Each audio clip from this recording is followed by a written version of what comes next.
Boa noite a todos. Boa noite. Que a paz de nosso Mestre Jesus nos cubra a todos. Eu imagino que toda data religiosa ela traz consigo uma oportunidade de reflexão. O que a gente vê hoje geralmente nós usamos as datas festivas como feriado, né? Sem se preocupar muito com o seu significado religioso. E infelizmente, quando nós ligamos ou nos preocupamos com esse significado, muitas vezes a gente tropeça na dificuldade do homem de corromper as coisas. Então eu gostaria de falar hoje sobre a Páscoa. Já passou, semana passada. Mas acredito que é uma reflexão interessante para a nossa vida. Porque a Páscoa, como todo calendário religioso, teve a perniciosa adulteração humana e hoje encontramos coelhos, ovos, o que está muito distante do real sentido da Páscoa. Se nós formos perguntar a qualquer pessoa aqui o que se comemora no dia de Páscoa, todos nós vamos dizer o seguinte: é a comemoração da ressurreição de Jesus. O dia em que Jesus retorna em glória à terra. Mas aí nós temos um pequeno problema de interpretação do Evangelho, porque tanto Mateus, quanto João, quanto Lucas e quanto Marcos, os 4 evangelistas, eles nos falam que Jesus foi a Jerusalém para comemorar a Páscoa. Então, se a Páscoa é a ressurreição de Jesus, como Jesus foi comemorar alguma coisa que não havia acontecido ainda? A Páscoa cristã é a comemoração da ressurreição de Jesus. Só que a Páscoa, como data comemorativa, como significado religioso, ela nasce no judaísmo e é migrada para o cristianismo. E o que se comemora na Páscoa judaica? A saída ou a libertação do povo hebreu do cativeiro no Egito. História muito bem conhecida, porque todos nós aqui assistimos a novela 10 Mandamentos da Record, né? Quando Moisés, por volta de 1500 anos antes de Jesus, libertou o povo hebreu. E a Páscoa, ela se vincula exatamente nessa passagem, a libertação. Mais especificamente, em uma passagem desse processo da libertação, que é exatamente a última praga do Egito, né? Eu não vou pedir para vocês falarem as pragas do Egito, porque seria... Mas a última e a pior, a qual fez o faraó Ramsés II mudar de ideia, foi a praga chamada do anjo da morte. O anjo da morte viria e passaria por todas as casas do Egito, e levaria consigo, através da morte, todos os filhos primogênitos, o filho mais velho. E por que o filho mais velho? Na época, não só no Egito, mas em toda a sociedade antiga, o filho mais velho era o herdeiro universal do pai.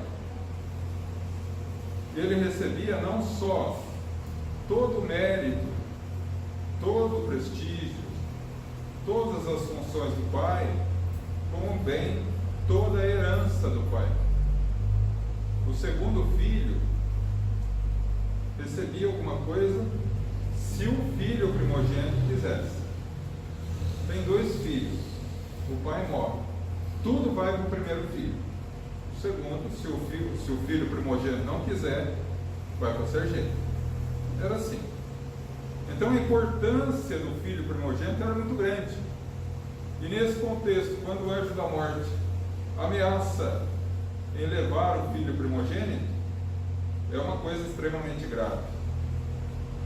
Mas, segundo Moisés, Deus havia lhe dito que deveria matar um cordeiro e utilizar o seu sangue para marcar a soleira das portas dos hebreus. E o anjo da morte, quando passasse, iria pular essas casas, levando apenas os primogênitos egípcios. E daí vem a palavra Páscoa, que vem numa palavra hebraica que diz Pes-Shar. Pes-Shar se deu Páscoa. Pes-Shar significa pular, pular a casa dos hebreus. Então, a comemoração vinculava-se à presença de um cordeiro. Pegava-se um cordeirinho, e era a tradição da época, um cordeirinho pequeno, e levava-se para casa na sexta-feira, antes da Páscoa. E ele ali vivia com a família durante uma semana. As crianças brincavam com ele, dormia no quarto com a família, comia junto com eles, dormia junto com eles. Uma semana depois, o animalzinho já era da família. E aqueles que têm cães em casa sabem do que eu estou falando. É um amor incondicional. O que ocorre? Na sexta-feira à tarde, com o cair do sol, a família se reunia, pegava o cordeirinho e sacrificava. E além de sacrificar, ainda se alimentava da carne do cordeirinho. E por que isso? Rememorando uma lição preciosa, que todo processo de libertação gera desilusão e dor. Nós talvez, quando colocamos a figura do cordeirinho, a gente não consiga entender muito bem. Mas se nós pegarmos, por exemplo, a figura de um cão que esteja conosco durante uma semana em nossa casa, a gente já pegue amor por ele, e depois tivéssemos que sacrificá-lo, é uma experiência extremamente dolorosa.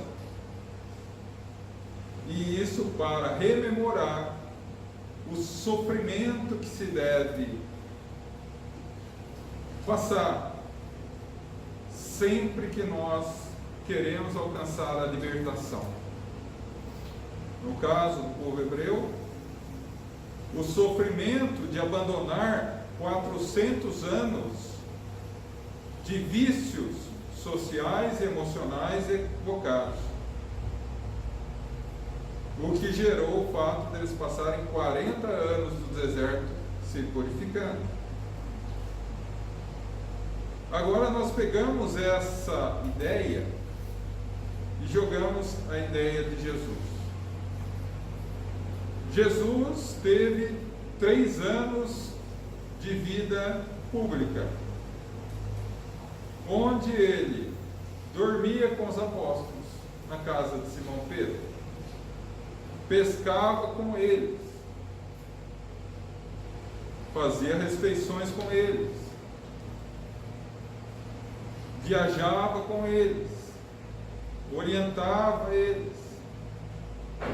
E durante 3 anos, eles tiveram uma profunda intimidade emocional com Jesus. Quando Jesus vem e fala: agora eu me vou para o mundo espiritual,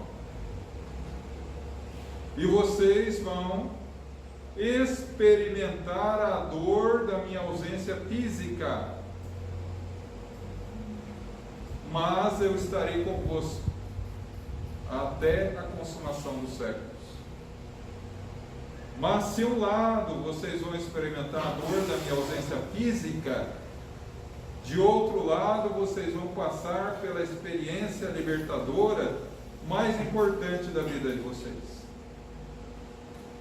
Recordando-se que todo o processo de libertação da matéria gera dor, gera desilusão. Porque a desilusão, muitas vezes a pessoa fala assim: eu me desiludi com você. Mas para se desiludir, a pessoa tem que estar iludida. E geralmente a pessoa se ilude sozinha. Então esse processo de Páscoa tem muito mais a ver com esse processo de troca entre o processo de libertação moral e o processo de sofrimento que isso gera, do que propriamente com ovos ou coelhos. Aí vocês começam a ter uma dimensão do nível de distorção que a humanidade fez desse símbolo sagrado da Páscoa. Então, quando nós vemos hoje a linguagem nova da doutrina espírita falando de reforma íntima, e a gente tem um medo de reforma íntima, como tem medo de obsessor, talvez mais da reforma íntima do que do obsessor, né? É porque toda reforma íntima gera um processo de dificuldade e de dor, de desilusão, de perceber que nós ainda estamos muito amarrados a vícios morais. A gente só percebe o quanto a gente está envolvido com um determinado vício moral quando a gente tenta parar. É como a bebida ou como o cigarro. Eu conheço várias pessoas que falam assim: eu não sou alcoólatra, eu só bebo quando eu quero. Quando eu quiser eu paro. O problema é que ele nunca quer parar. Não, eu fumo. A hora que eu quiser, eu paro. E aí vai adiando, porque o processo de libertação gera dificuldade.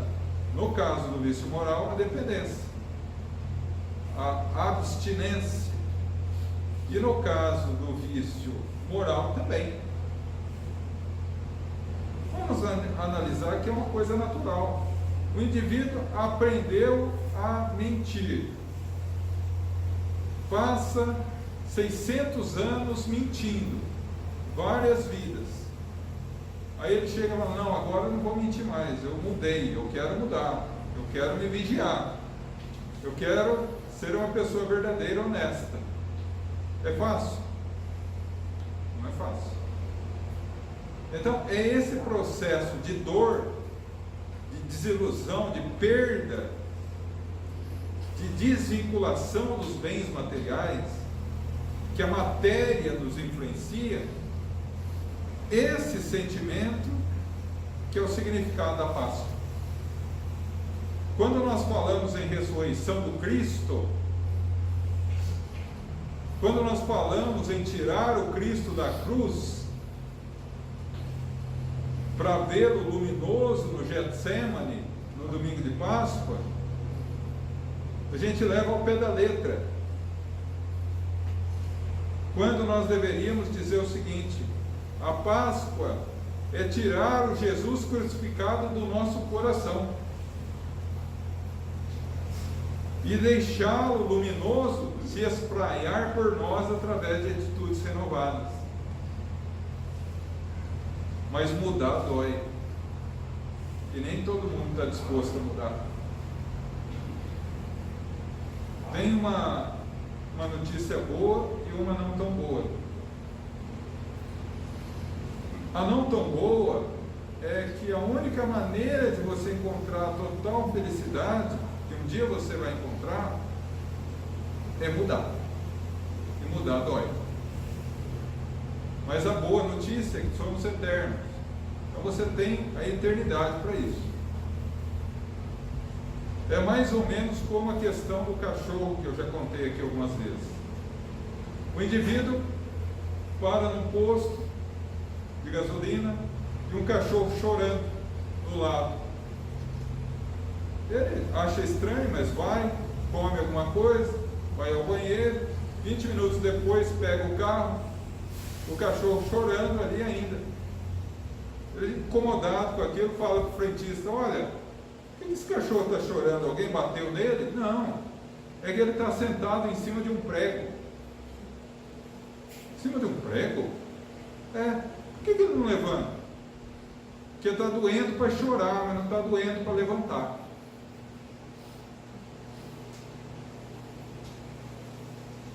A gente aplica isso na nossa vida.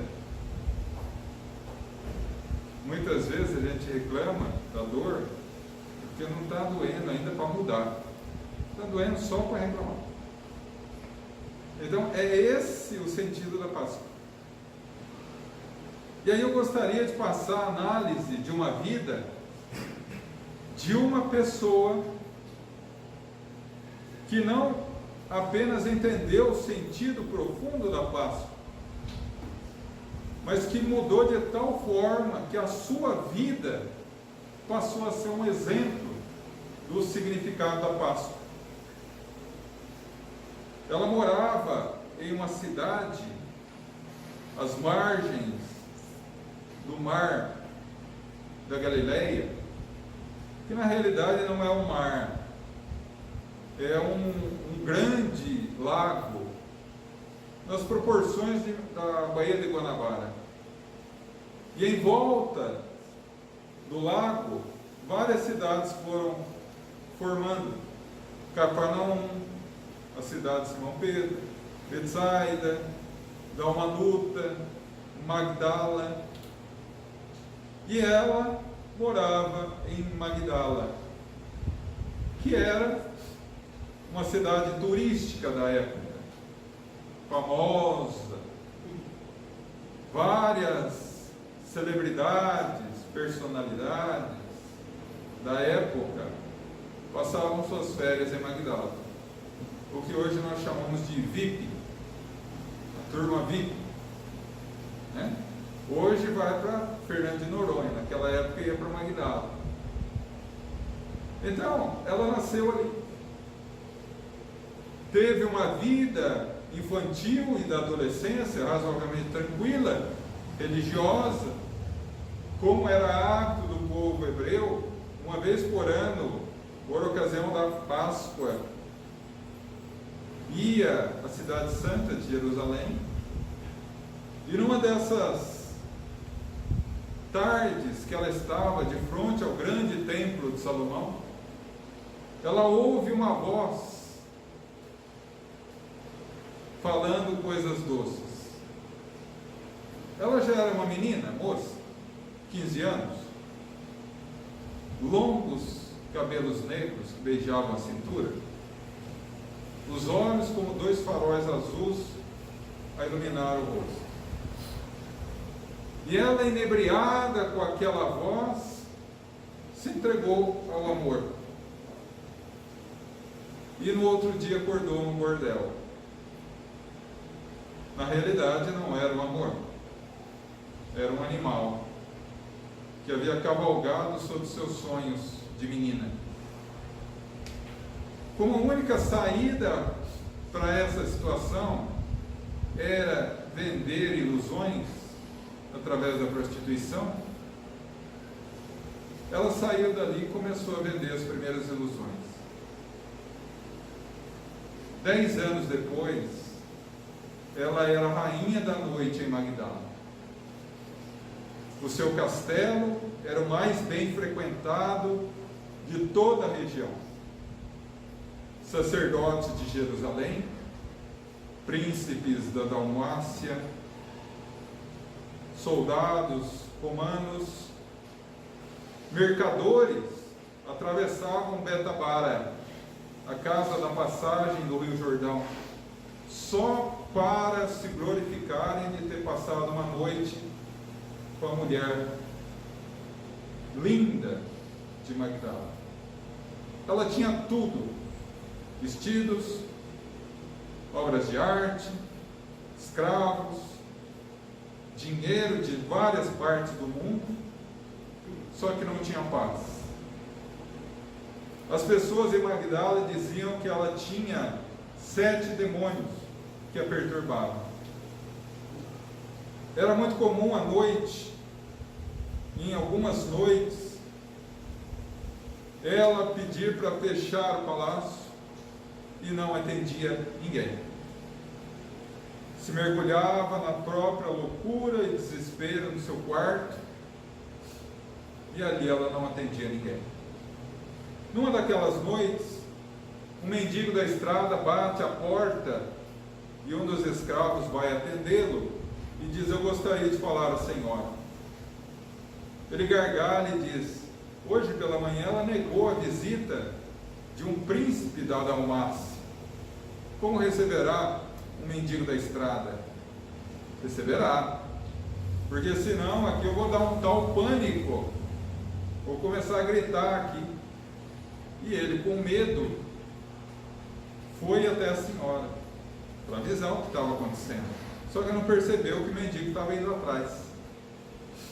A hora que ele abriu os grossos panos que o separavam o quarto da senhora, e ele a viu deitada num declive, seminua,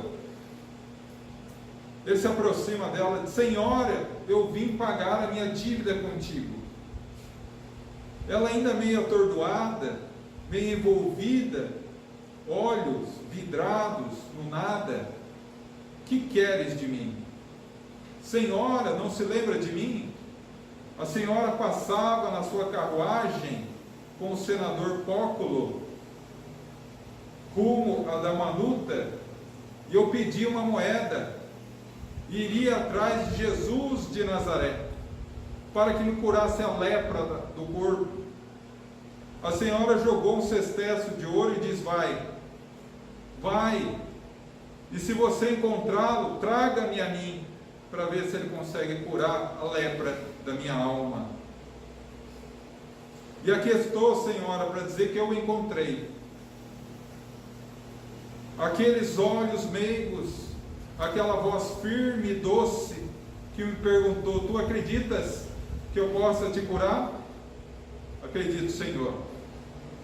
Um tremor nas carnes e veja, senhora, nesse instante ele rasga a camisa e mostra o peito regenerado. Vem, senhora, ele pode te curar a lepra da alma. E tanto falou que ela foi, pegou uma barca no fundo do seu palácio, que dava as margens para o lago, atravessou, e a barca pincou na areia em Carfanaum. Ela viu a casa de Pedro, indicada pelo mendigo, abre a porta que estava semi-aberta. O barulho fez com que um estranho homem a olhasse. Sorriu e disse: Maria, que bom que você veio me ver. Tu me conheces? Como não, Maria? Ego bônus, pastor Som. Eu sou o bom pastor, Maria, e conheço todas as minhas ovelhas, uma a uma. Por isso não me espante de chamá-la Maria. Então, se tu sabes quem sou, sabe o quanto eu sou desgraçada, Senhor. O que devo fazer? Amar, Maria. Ama os teus filhos. Não tenho filhos, Senhor. Eu me refiro não às flores que nascem na carne, mas aqueles que não têm mãe são seus filhos. As mães que não têm filhos, os necessitados do mundo, ama. E nesse momento ela se ajoelhou e disse: Senhor, tu foi o primeiro que me deu a vida sem pedir nada em troca. Eu te dou a minha vida. E ele disse: é cedo, Maria, é cedo. Dia virá que eu te pedirei a vida. Por ora vai, filha, e ama. Ela saiu estrangulada de alegria. Chegou em casa, mandou iluminar todo o castelo e deu tudo aos pobres: roupas, moeda, arte, tudo. Só se reservou duas coisas: a camisola, para rememorar a noite que ela se entregou pela primeira vez, e um vidro de perfume que era a lembrança da sua mãe. E a partir daquele dia, aonde quer que estivesse Jesus de Nazaré, a ex-prostituta de Magdala ali estava, atendendo doentes, socorrendo crianças, auxiliando os necessitados. Foi com espanto de alegria que ela vê Jesus entrar em glória em Jerusalém. E com o mesmo espanto ela soube da traição de Judas, ela soube da negação de Pedro, ela acompanhou a cada passo doloroso da crucificação ao lado da Maria Santíssima, até o momento derradeiro onde ele disse: Pai, perdoa, eles não sabem o que fazem. Viu a mãe de todas as mães chorar, agarrada ao corpo morto do filho. Mas no domingo, pela manhã, acompanhada por João, o apóstolo, e Simão Pedro, ela vai ao túmulo de José de Arimateia para preparar Jesus. E o túmulo está vazio. Pedro e João saem correndo para avisar os outros. E ela fica ali chorosa, não sei quanto tempo. O fato é que quando ela saiu, viu alguém atrás dos arbustos e disse: se caso tu viste meu Senhor, diga, Maria. E ela reconheceu. Tão real, tão luminoso, quanto nas tardes abençoadas de Cafarnaum. Ela correu para abraçá-lo e ele disse: não me toque, porque ainda não subi ao meu pai e ao seu pai. Mas vá e conta a meus irmãos que voltei. Ela vai ao cenáculo, vence os 500 metros que separam o cenáculo, e a emoção começa a atropelar as palavras. Eu vi ele vivo, voltou. Maria Santíssima, que estava ali, abraçou e disse: fale, minha filha. Ele voltou. E do fundo, uma voz rouca diz: voltou? A ti? Se ele tivesse voltado, voltaria a sua mãe, a João, a quem amava, a Pedro, a quem nos entregou, mas a ti, uma prostituta? Ela sentiu todo o peso daquelas palavras e humilde disse: sim, a mim. Também não sei porquê, eu não mereço, mas pediu para dizer que está vivo. Eu não acredito. O homem que entrou para a história com o nome de um homem sem fé, Tomé. Eu só acredito colocando o dedo na ferida. Tomé é um pouco de todos nós. Quando a coisa aperta, eu só acredito em Deus se Ele tirar o problema da minha vida. E nesse instante eu gostaria de ser uma mosquinha, porque Ele acabou de falar: a paz esteja convosco. Jesus apontou o dedo e disse: vem, Tomé, vem, e toca. E ele tocou. Bem-aventurado aquele que não viu e acreditou. Mas depois que ele ascendeu definitivamente ao céu, no 40º dia, todos voltaram às praias de Carpanaum. 2 a 2 foram seguindo seu caminho e ela ficou só ali. Pediu ainda para Pedro para acompanhá-lo a Jerusalém, e Pedro disse: não posso, Maria, tu és uma ex-prostituta, eu tenho medo. Ela sorriu melancólica. Ele ficou. Tentou procurar emprego, mas quem tinha emprego para uma ex-meretriz? As mulheres jamais colocariam uma prostituta dentro de casa. Os homens: volta. Magdala, ainda chora a tua saudade, volta, tu és linda, vamos dar tudo a você novamente. Só que ela não era a mesma. No outro dia, com a cuia vazia da esmola que haviam negado, chorava de fome. Quando ela vê uma gote, um grupo, crianças, mulheres, jovens, homens, mulheres, vindo na beira da praia, uns a cavalo, outros a pé, carregando a marca escura da lepra. Estamos vindo da Síria atrás de Jesus para que nos cure. Jesus morreu, nós o matamos. Nesse instante ela vê a decepção. Os homens envergados pela dor da tragédia. As mães apavoradas segurando os filhinhos no colo, como quem não vê saída para mais nada. Mas eu conheci Jesus, e falou de Jesus para eles, comeu do seu pão miserável. E no outro dia, quando os soldados vieram para expulsá-los ao vale dos imundos em Jerusalém, eles davam adeus a ela. E ela, de mãos levantadas, dando adeus, ela pensou: não tenho um amigo. Os únicos amigos que Deus me deu foram eles. E no arrebatamento ela disse: esperem. E foi atrás eles, abraçou-os. E alguns dias depois, quando uma nova carga chegava ao vale dos imundos em Jerusalém, uma linda mulher entrava para habitar o reduto da lepra.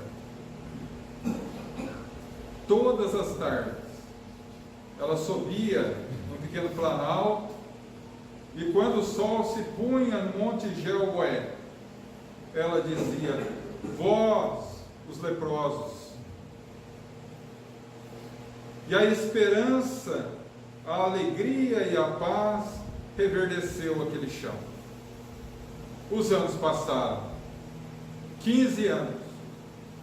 Certa vez ela se banhava numa bica d'água, viu uma mancha estranha no colo, pegou um graveto, introduziu, não sentiu nada.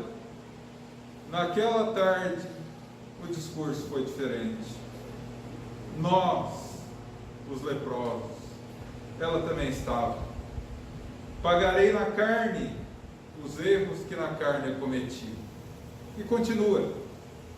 Nos anos 60, Nero sobe ao trono de Roma e começa uma verdadeira perseguição aos seguidores de Jesus. Ela sabe, sente uma saudade doída de Maria Santíssima, deseja vê-la, mas naquela flor de Séfora já não existia mais nada. O corpo coberto de feridas abertas em pus. O cabelo que caía ao toque dos dedos. as fossas nasais haviam aberto 2 feridas, a febre que não cessava. Ela percebeu que ia morrer, mas queria visitar Maria Santíssima. Soube que ela morava em Éfeso, hoje Turquia, junto com João Evangelista. Decidiu ir e foi. Viajava à noite, dormia durante o dia. Quando chega às portas de Éfeso, ela, alucinada, desmaia e começa a alucinar, chamando João e Maria, 2 cristãos novos, convertidos, que moravam à entrada da cidade, levaram e pediram para chamar Maria. Mas ela já não teve olhos físicos de ver a Mãe Santíssima. Depois de uma noite inteira de febre e alucinação, ela sente um tremor no corpo e sai. E no momento que ela toca o chão, ela se olha e vê a beleza daquela jovem moça de 15 anos. Olha o corpo, carne podre. Ainda vê a Santíssima de todos nós fechar os olhos dela. Tem uma saudade doída de Cafarnaum, onde o encontrou pela primeira vez. E por essa projeção do Espírito é encaminhada para lá, descalça, vendo o sol nascer, sentindo o beijo das pequenas ondas acariciando seus pés. Ela começa a ouvir um coro de anjos, e como se um sol, um segundo sol, descesse e tocasse as águas do mar da Galileia. Quando tocou, se humanizou, era Jesus. Ela correu por dentro do mar, abraçou. Vem, Maria, hoje eu te peço a vida. Você me deu a sua vida, agora descansa, filha, que tu entrarás no reino dos céus. Talvez Maria de Magdala seja o maior exemplo de renovação do Evangelho.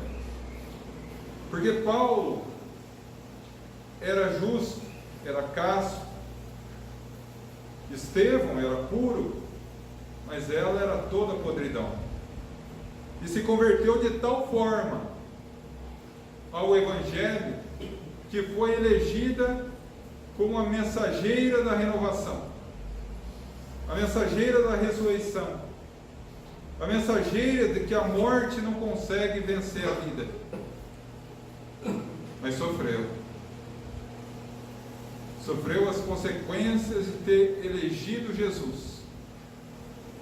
Eu só gostaria de encerrar lembrando de uma frase de Paulo de Tarso, numa conversa com João Evangelista, onde ele narra os 30 anos de dificuldade para tentar cumprir a tarefa do Cristo. E João olha ele e diz: seja feliz, Paulo, porque se o Cristo, o puro por excelência, saiu da vida carregando chagas tão pesadas, quem somos nós para querer passar pela vida sem carregar algumas cicatrizes? Quando firmarmos o dever de mudar, vai doer. Mas vamos perseverantes, porque Jesus passou pelo mesmo sofrimento e venceu.